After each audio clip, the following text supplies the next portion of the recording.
guys, until I screwed up. I don't know.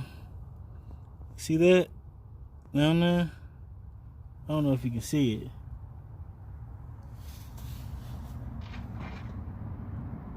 Well, right there. That's one bolt. That's two bolt right there. It's a bolt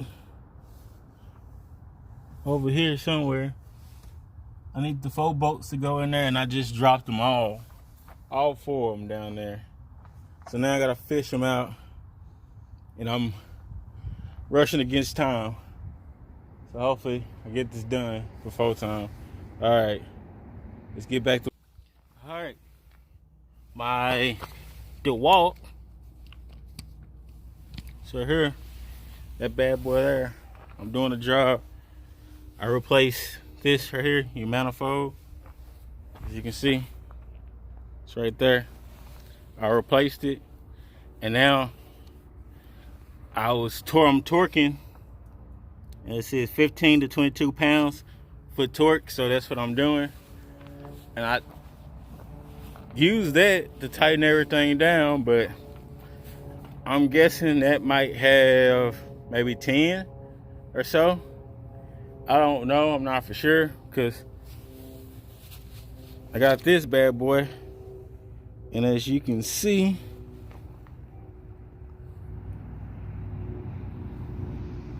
wrong side, here we go, keep turning,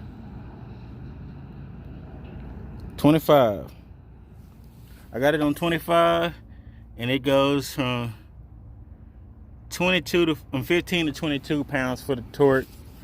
So I've been torquing it, but yeah, it's not torquing. So maybe it might have 20, and I'm doing 25, so it might have 20. So but all in all, pretty good tool.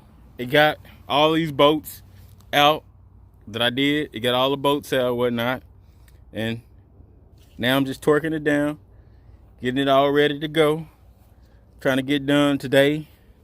Get this bad boy, Cool Cat, back up and purring again. So I'll see y'all later. I'll give y'all an update when it's up and running. All right, thanks. All right, guys, this is the bad boy running. Y'all hear her purring. I took her apart, but she's purring now.